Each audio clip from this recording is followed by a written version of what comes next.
Hello, everyone. Hi, mister. Hello. You probably know that translators often change the names of characters and even the names of movies and cartoons, but we've learned that some changes can be much more significant. It turns out that Disney and Pixar localize cartoons so thoroughly that sometimes not only names are changed, but entire scenes. Check out the rest of this selection to find out why. Let's get it on.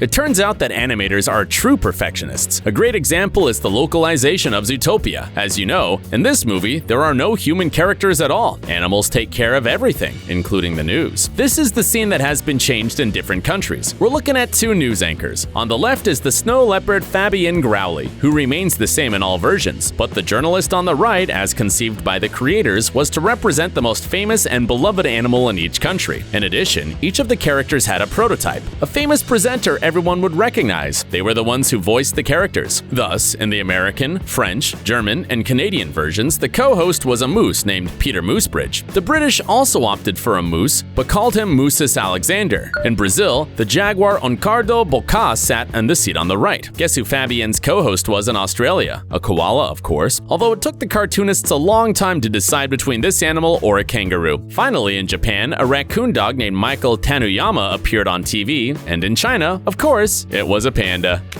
Captions in cartoons are always a headache for translators. First of all, it has to be properly translated. Secondly, you have to choose the right size. Thirdly, sometimes they shouldn't even be there. Not every person in the audience can read, so often the text is simply removed. A great example is a couple of scenes from Monsters University. Remember how its characters participated in the scare games? Well, in the original version, you can simply see the name of the competition written on the wall. But for the rest of the countries, the animators decided to make a simpler logo without text. Another interesting moment is the scene where Randall shows his roommate Mike Wazowski the cupcakes he has baked for the student party. Each of the cupcakes has a specific letter written on it, forming the phrase, "Be my pal." A little later at the party, the protagonist is pushed and the same letters form the word lame. This would give any translator a nervous breakdown. It's almost impossible to translate this pun, so in all foreign language versions, the cupcake letters have simply been replaced by smiley faces.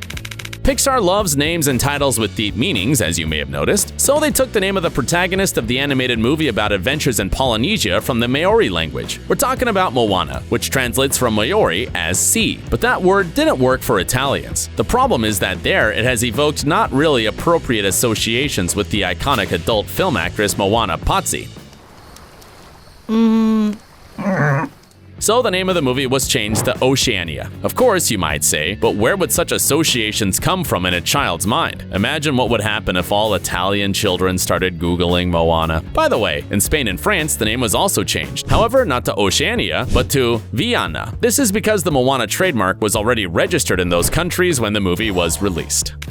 What vegetable do American children hate the most? Broccoli, of course. So it's no wonder that the creators of Inside Out put this vegetable on Riley's plate to demonstrate how disgust works. But the problem is that people in different countries have very different food preferences. And in some places, kids absolutely don't mind eating broccoli. In Japan, for example, that's why the animators had to redraw this scene and add to it green bell peppers. This vegetable is the fear of any Japanese child. And in a cartoon about emotions, the realism of these episodes is especially important. Something similar happened to another character in Inside Out, Riley's father. There's a scene in the movie in which we see him dreaming about hockey during a family dinner, instead of paying attention to his wife. But in Latin American or European countries, hockey's a very unusual hobby, and not everyone would understand this reference. So for audiences in warmer climates, the creators have replaced the hockey field with a bright green soccer field.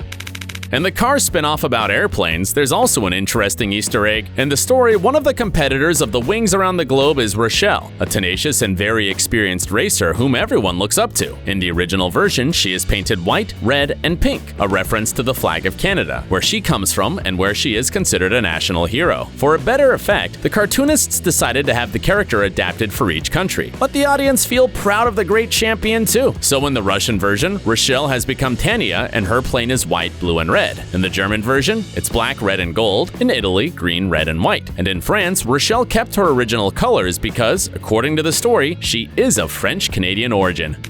Let's keep talking about the Cars franchise. In the sequel, the creators have also gone out of their way to make the supporting characters great. For example, there's a scene in the movie where the famous and respected race car Jeff Gorvette appears at a party in Tokyo. We see Lightning McQueen looking at him in admiration while the rest of the cars listen to the star in awe. In order for the public to immediately understand the authority of this character, they decided to make him look like a real racer from different countries through his voice and design. In the US version, the prototype of the racer was the legendary Jeffrey Gordon, who voiced the character. Check out that tow truck, man. I wonder who that guy's with.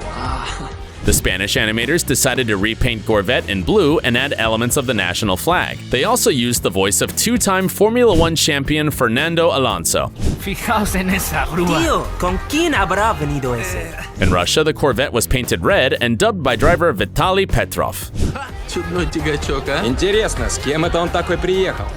In Australia and New Zealand, it became Frosty, after the nickname of Australian driver Mark Winterbottom. And in China, it got a red bodywork and a gold star on the side, while in Brazil, it became a girl. By the way, curiously enough, the German protagonist is not Michael Schumacher, although that's the first thing that comes to mind when you think of that country. But the animators decided to be original and invented another name for the German version and even changed the bodywork of the car.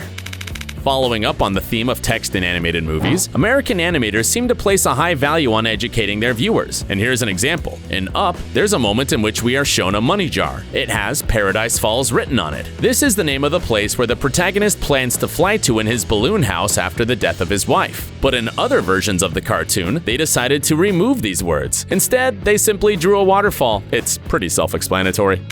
The patriotic themes that often appear in American movies are sometimes funny, even for American people. And in the second part of Toy Story, the animators decided to be a bit ironic with this. There's a funny moment when Buzz Lightyear delivers a dramatic speech to inspire the other toys. He's standing, of course, in a superhero pose, and with the US flag in the background. The national anthem is also playing. In the international version, they decided to change this scene a bit, otherwise it wouldn't seem ironic, but like mockery. Therefore, we see a globe in the background and hear a fragment of an ordinary soundtrack as music.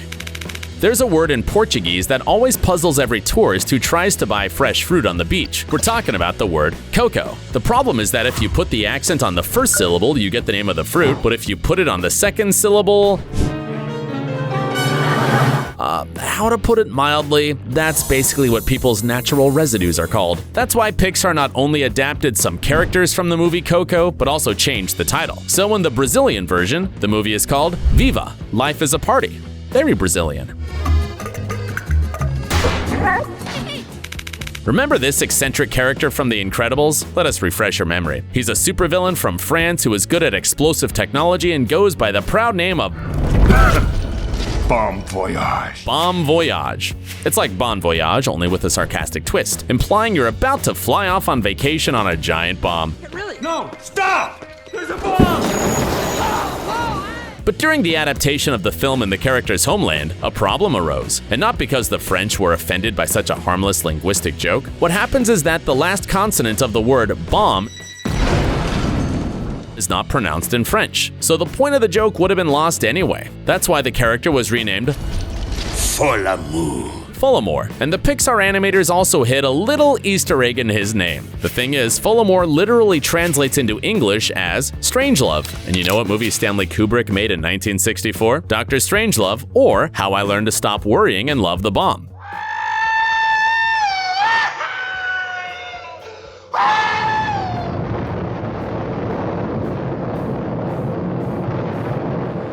Such a subtle hint is unlikely to be picked up by 5-year-old viewers, but it probably made some parents smile.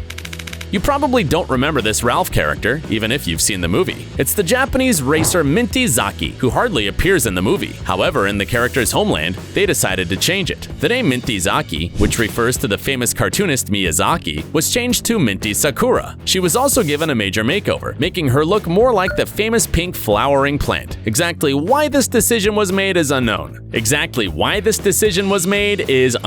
Perhaps the reference to Miyazaki would have seemed a bit odd to the Japanese?